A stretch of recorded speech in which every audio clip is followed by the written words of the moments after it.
नमस्कार दोस्तों, आप सभी का स्वागत है आपके अपने यूट्यूब चैनल मुस्कान सिंह चैनल पर। सो दोस्तों, आप सभी कैसे हैं? उम्मीद है अच्छे होंगे। मैं बहुत अच्छी हूँ। सॉरी दोस्तों, मैं पहले बता दे रही हूँ, मैं ज़ोर से नहीं बोल पा रही क्योंकि मेरे दांत में दर्द है। तो और बात करते हैं एसएससी सीजीएल को लेकर। एसएससी सीजीएल को लेकर अब 60 दिन बाकी बचा है। अगर अभी भी मौज कर रहे हो तो अच्छी बात है, कॉन्ग्रेचुलेसन्स, आपकी सिलेक्शन। आप लोगों का सिलेक्शन होने वाला ही नहीं है, चाहे वो गर्ल्स रहे या बॉयज़ रहे। मस्ती कर रहे हो, सिलेक्शन नहीं होगा, तो ये गांठ बांध लो। अब बात करते हैं सीरियस एस्पिरेंट की। तो सीरियस एस्पिरेंट आप लोग क्या कर सकते हैं? मेरी तरह मैं भी 60 दिन सीजीएल का इंतज़ार कर रही हूँ, आप लोग भी कर रहे हैं। तो बात करते हैं ऐसे सीजीएल स्ट्रेटजी की। तो देखिए फ्रेंड्स, आप लोग अभी भी अगर किसी प्लेटफॉर्म का मॉक परचेस नहीं किए हैं तो अब कर लीजिए, क्योंकि कल 9 जून है। कल ही एसएससी सीजीएल की नोटिफिकेशन आ रही है और कल से ही फॉर्म फिल किए जाएंगे। तो अब तो टाइम है नहीं, तो कोई भी प्लेटफॉर्म का मॉक परचेस कर लीजिए, चाहे वो द पंडित्स का, ऑली बोर्ड का या फिर आरबी, किसी का भी मॉक अच्छे प्लेटफॉर्म का परचेस कर लीजिए। प्रीवियस ईयर जो दिए लेकिन आप परचेस कीजिए, अब न्यू मॉक देने का टाइम आ चुका है, वो कीजिए और प्रीवियस ईयर मॉक भी साथ में दीजिए। द पंडित्स का अगर आप खरीदते हैं तो 30 मॉक रहेंगे तो 30 दिन में कंप्लीट हो जाएंगे, द प्रीवियस ईयर दीजिए। या आप टेक्स्ट बुक पे भी खरीद सकते हो, उस पर भी टेस्ट 1 टेस्ट 2 करके 30 मॉक उसमें भी पड़े हुए और प्रीवियस ईयर सारे कहीं से भी, लेकिन मॉक आप लीजिए और मॉक देना स्टार्ट कीजिए। अगर अभी भी मॉक नहीं दे रहे तो आप बहुत बड़ी गलती कर रहे हैं। अब बात करते हैं टोटल सब्जेक्ट की स्ट्रेटजी की। अगर आपकी मैथ अभी भी कुछ प्रॉब्लम चल रही है, अगर कोई सब्जेक्ट को लेके अगर कुछ टॉपिक में दिक्कत अभी भी आ रही है, तो वो दिक्कत को कंप्लीट कीजिए। उसके लिए आप किन्हीं टीचर्स को हाथ पकड़ के थोड़ा देखिए, सॉल्यूशन अप्रोच देखिए कैसे किए जा रहे हैं, खुद से सॉल्व करने की कोशिश कीजिए। और सेक्शन मॉक जितना आप हो सके उतना दीजिए, ज़्यादा बेटर रहेगा। और ज़्यादा ही क्या ही बोले, बहुत ज़्यादा बेटर आप लोगों को रिजल्ट मिलेगा, क्योंकि अब अगर नहीं दीजिएगा तो फिर बहुत दिक्कत होगी आगे चल के। तो मैथ्स में फ्रेंड्स आपको 60 डे का टारगेट बनाना है और आपको हर चैप्टर 2-2 बार कंप्लीट कर लेना है, चाहे वो परसेंटेज हो, ज्योमेट्री हो या फिर और भी कोई चैप्टर हो। आपको मैथ्स को अर्थमेटिक एडवांस दोनों को 2 बार कंप्लीट एटलीस्ट बना के कंप्लीट करना है। आपको टारगेट 30-30 दिन का रखना है। 30 दिन में आपको एक बार मैथ का सारे चैप्टर बना के कंप्लीट करनी है। ज़्यादा क्वेश्चन नहीं बनाने, कहीं एक पीडीएफ निकालिए जहाँ पर मिनिमम क्वेश्चन हो 100-150 और उसी को बना लीजिए। जो इम्पॉर्टेंट क्वेश्चन हो, थोड़ा हार्ड क्वेश्चन हो, उसको 2 बार बना लीजिए, बेटर रहेगा। 30-30 दिन का टारगेट बनाइए, 30 दिन बनाइए, कंप्लीट कीजिए, फिर 30 दिन स्टार्ट कीजिए और मैथ को सफाचट कीजिए। रीजनिंग में जितना सेक्शनल मॉक दे सकते हैं उतना बेटर रहेगा।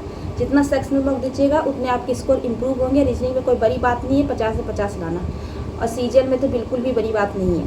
तो आप बस जाइए, मॉक टेस्ट दीजिए सेक्शनल, उसको एनालिसिस कीजिए। जो चैप्टर में दिक्कत आ रही है वो चैप्टर के आप किन्हीं भी टीचर्स का क्लास कर सकते हैं।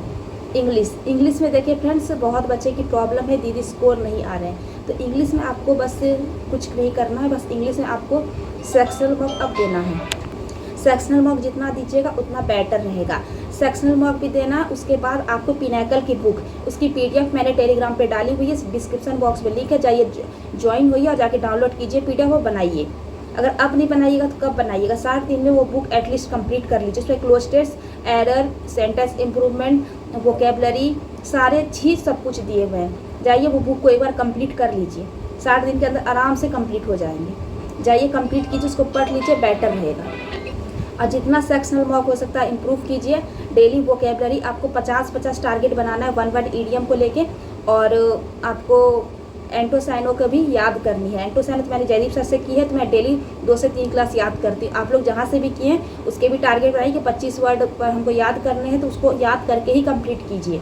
उसके बाद आप अभी पिनाकल से सबसे पहले कॉम्प्रीहेंशन पार्ट स्टार्ट कीजिए और इधर एरर के याद स्टार्ट कीजिए। वोकेबलरी आप इधर याद कर रहे हैं, आपके कंप्लीट होते जाएंगे, आपको उधर वो सब चीज़ याद करनी है, तो ज़्यादा अच्छी रहेगी। उसके बाद उतना कुछ करने के बाद आपको कीजिए और इंग्लिश में इम्प्रूव करने की कोशिश कीजिए। इम्प्रूव आपके मॉक से ही होंगे, टाइम मैनेजमेंट भी उसमें अच्छा होगा और इम्प्रूव भी होंगे। जीएस को लेके तो बहुत सारे प्रॉब्लम है, तो अगर आप परमार सर की पीवाईक्यू सीरीज कर चुके हैं तो आप बस उसी सोर्स को फॉलो कीजिए और उसको ही 2-3 बार पढ़ लीजिए 60 दिन के अंदर। और नहीं भी कुछ किए तो अभी आप एफआरबी कर सकते हैं, सर ने स्टार्ट की हुई है, बस एफआरबी कीजिए। अगर आपके पास क्लास नोट्स या फैटमैन जो भी बुक है सर ने किया लाया हुआ है, उसको जाइए वहाँ से पढ़िए और अच्छे से सॉल्व कीजिए और प्रीवियस ईयर क्वेश्चन जितने भी मॉक टेस्ट सेक्शन लगाइए, उसको एनालिसिस कीजिए। इतना कुछ आपको करना ही पड़ेगा, नहीं तो 60 दिन में आपका स्कोर इम्प्रूव नहीं होंगे, क्योंकि बहुत बच्चे के स्कोर 140 में स्टक कर गए हैं। 140 में स्टक कर गए हैं तो उसको इम्प्रूव करके 160 लाना पड़ेगा, 165 लाना पड़ेगा। 140 तक लाना आसान है फ्रेंड्स, लेकिन 140 से लेकर 165 लाना बहुत मुश्किल है। और वही मुश्किल को आपको दूर करना, वो कमी को कम करना है और आपको इम्प्रूव करना है स्कोर। इम्प्रूव स्कोर करने के लिए आपको मॉक टेस्ट देने ही पड़ेंगे। आप डेली मॉक दीजिए, आप एक दीजिए, हो सके टाइम बचता है तो 2 भी दीजिए, लेकिन मॉक टेस्ट दीजिए और बिना एनालिसिस किए दूसरे मॉक पे नहीं उछलना है। ये आपको वही अभी से बोल रहे हैं। मॉक टेस्ट अगर एक दिए हैं तो उसको 1 घंटा मॉक टेस्ट और 1.5 घंटा एनालिसिस में लगाइए टाइम। उसके बाद उसको एनालिसिस कर रहे हैं, कॉपी में नोट आउट कर रहे हैं, तभी आप दूसरे मॉक पे जाइए, वरना मत दीजिए मॉक, अब मत कीजिए तैयारी। क्योंकि मॉक में सबसे बड़ा अहम रोल एनालिसिस का। आप एनालिसिस जितना कीजिएगा उतने स्कोर आपके इम्प्रूव होंगे। मैं फुल मॉक की बात कर रही हूँ फ्रेंड्स। फुल मॉक आप जितना उसके एक मॉक देते हैं उसको एनालिसिस अच्छे से कीजिए। अब वो मॉक में आप पैसा लगाए हैं तो पैसा लगाए तो उस पैसा का कीमत समझिए और उसको एनालिसिस कीजिए, उसको कॉपी में नोट डाउन कीजिए, उसमें दिक्कत हो रही है। और जो क्वेश्चन इंपॉर्टेंट लग रहा है उसको कॉपी में नोट कीजिए और उसको लिखिए, और उसको जब रिवीजन करते हैं तब आप उसको भी रिवीजन कीजिए। इस तरह आपके क्वेश्चन के भी एक ढेर बन जाएंगे जो इंपॉर्टेंट क्वेश्चन के, तो वो लास्ट टाइम जब एग्ज़ाम के टाइम आप उसको भी रिवीजन करके जा सकते हैं। तो आपको अभी से ही इम्प्रूव करना पड़ेगा। आपको सोर्स फॉलो कम करने होंगे और मेहनत ज़्यादा करनी होगी, क्योंकि सोर्स तो आप इतना सारा इकट्ठा कर लीजिएगा लेकिन आप फॉलो कुछ भी नहीं कर पाइएगा। इसलिए कम सोर्स रखिए और फॉलो उसको बार बार कीजिए। बोलते हैं ना, कम चीज़ रखिए लेकिन मल्टीपल टाइम रिवीजन से ही आपका स्कोर इम्प्रूव होगा। एक चीज़ रखिए लेकिन उसको मल्टीपल टाइम रिवीजन कीजिए। जितना रिवीजन कीजिएगा उतना आपको स्कोर इम्प्रूव करने में फ़ायदा मिलेगा, उतना आपके नॉलेज बढ़ेंगे, उतने आपके नॉलेज गेन होंगे। और ज़्यादा सोर्स फॉलो कीजिएगा तो आपका माइंड इधर भटकेगा उधर भटकेगा, कुछ भी नहीं होने वाला है। ना ही मॉक टेस्ट में स्कोर इम्प्रूव होंगे, ना ही आपके सिलेक्शन में कुछ भी सुधार आएगा, तो कुछ भी नहीं होने वाला है। इसलिए मैं बोल रही हूँ कि जितना कम सोर्स फॉलो कीजिए और उसी को मल्टीपल टाइम रिवीजन कीजिए, आपका 100% स्कोर इम्प्रूव होगा। आप लिख लीजिए। तो प्लीज़ फ्रेंड उतना कुछ कीजिए। और इतना कुछ करने के बाद अगर कोई भी दिक्कत हो रही तो आप हमको कमेंट कर सकते हैं, हम उसका रिप्लाई अवश्य करेंगे। अवश्य मतलब ज़रूर करेंगे। क्योंकि आप लोगों को जो भी दिक्कत आ रही है आप हमको कमेंट कर सकते हैं, मैं उस रिलेटेड वीडियो बनाऊंगी या फिर उस रिलेटेड आप लोगों के कमेंट में ही सॉल्यूशन दूंगी, लेकिन दूंगी। आप टेलीग्राम पे भी हमको मैसेज कर सकते हैं, कोई दिक्कत नहीं है। आप मैसेज कीजिए, हम आपको ज़रूर सॉल्यूशन करेंगे। तो आपको कोई भी दिक्कत हो तो आप आराम से मेरे से पूछ सकते हैं, लेकिन पढ़िए, जितना हो सके उतना 100% खुद को दीजिए, तभी सक्सेस कीजिएगा। इस बार भी CGL की वैकेंसी बहुत अच्छे लेवल की आ रही है, लगभग 15,000 प्लस वैकेंसी आ रही है। तो अगर उसमें तैयारी करना चाहते हैं, अगर सीट अपना एक लेना चाह रहे हैं, तो उसके लिए आपको उस लेवल का मेहनत करना पड़ेगा। हम इसलिए इतना सीरियस होकर बोल रहे हैं क्योंकि कल 9 जून है, कल ही नोटिफिकेशन CGL की आने वाली है। तो जिनके 60 दिन बचे हैं, 60 दिन में लोग क्या ही कर लेंगे, लेकिन अगर हाँ करना चाहेंगे तो बहुत कुछ कर लेंगे।